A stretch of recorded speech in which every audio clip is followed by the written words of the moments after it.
My name is Saddie Shua, and I live in Brussels, although I am now in Amsterdam. I have my studio, my artist studio in Ostend, which is a city next to the sea. And I am, I would say, a multimedia artist, a video artist. I make films, documentaries, video single screen, but also multi-screened, also video installation, and also collage.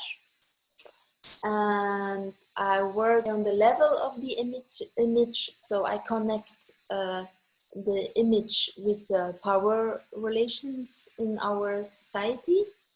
And as we know, our societies are very unequal, and people who have power also make, I would say, the images. And so I'd like to interfere in the images, and then in this way also maybe give a little bit more power to people who are not in power. Yeah, so it's quite, I would say, my work is quite political. Some of the topics are racism, migrants, also because I have this background. My father is a migrant, he's from Morocco, and my mother is Belgian. So my work is also very, very personal. For me, it's also important that there is a link between the maker, the artist, and the content of the work. It makes me also sometimes very vulnerable because it's some painful topics. But yeah, this is how I work. Maybe you can tell a little bit about yourself. Yeah, sure. I live in Warsaw now. 3 months ago, I moved to Warsaw with my studio because I've been living here for a few years now. But I was dividing my time between Warsaw and a small village in Świętokrzyskie Mountains, which is on the south. So I was partly living there, and I had my studio there. And now I'm in Warsaw full time. So that also changes somehow the way I work. So I would say I'm in a kind of a transition right now. But what I do is it's not design. It's more like, because I make mostly unique pieces and I make everything myself. So I'm not making projects for production. I'm more like a designer maker, or like a sculptress. So I think about my objects more like functional sculptures, because the most important thing for me is the concept and the idea behind it, because I always start with that. Very often it's a found object, like a stone, fungi, or other things taken from nature. So nature is one of my greatest inspirations. And the other one is primitive culture, but I mean not like historically. I come from a small village, and I was brought up there still among people who still believe in things like witches and stuff like that. It's still alive in that region, the Świętokrzyskie Mountains, and it's rooted in the culture. So that was really interesting for me to have a look at that from the adult perspective, because when I was a child, for example, I believed in witches, and my grandmother was also saying that if you go somewhere alone, that witch will come, and she's like old lady and will take you, and so when I then went for a study to different cities and in Poland and abroad, I came to realize that it's really strange to still believe in this kind of things in the middle of Europe, like, so that's my inspiration too. But it's not, I don't relate to that. Mm-hmm. It's more the ambient of my work, and the space that I move in. So yeah, so I'm mostly interested in objects, I make physical objects, and working with my hands and my body is very important for me as well as the conceptual layer. So it goes hand in hand. Um, yes, but they are, I mean, practical objects as well. So like I make mostly cabinets, but they don't look like functional at the first sight. Very much like the idea that it's somehow hidden, the practical layer of the object of the furniture.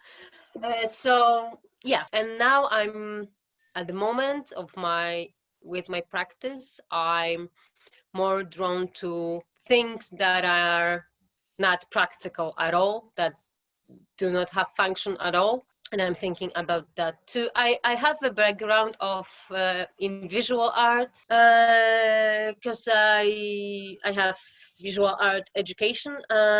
So at the beginning of my practice, I was working a lot with videos and photos and 3D space physics. But at the beginning of the 2000, it was like the video and the virtual stuff was the mainstream in art. So I was doing that too at the beginning, but then I now I'm here, which is very much different from what I was starting with.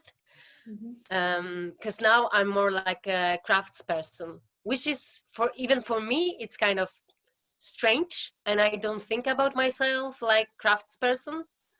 Yeah, but this is how it is. Yeah. Okay, great.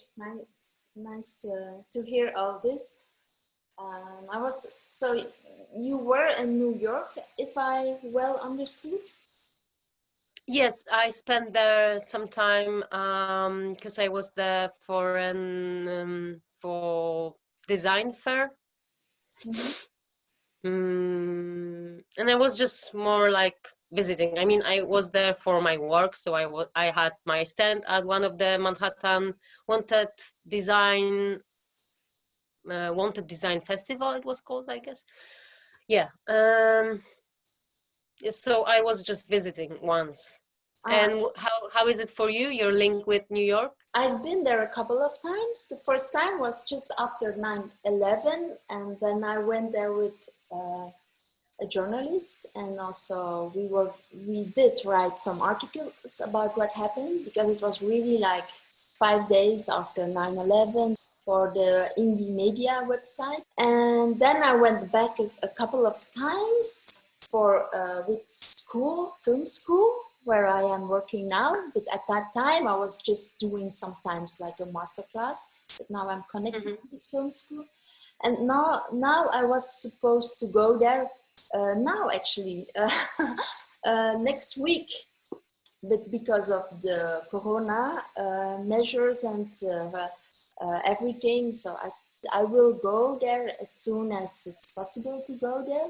But I did prepare kind of a project that I want to do in New York. I'm going there to so this is a residency. It's called Residency Unlimited. What I was going to do in New York, I had a big project with several topics, but one of them is to do something with the botanical garden, because I have this project now. As I told you, I'm working about racism, and I want actually to develop kind of a herbal book, or a herbal book with recipes that is between fiction and non-fiction, and it's about what to do when you are dealing with racism, like some special tea you have to drink, or I don't know, those kinds of things that are based on plants.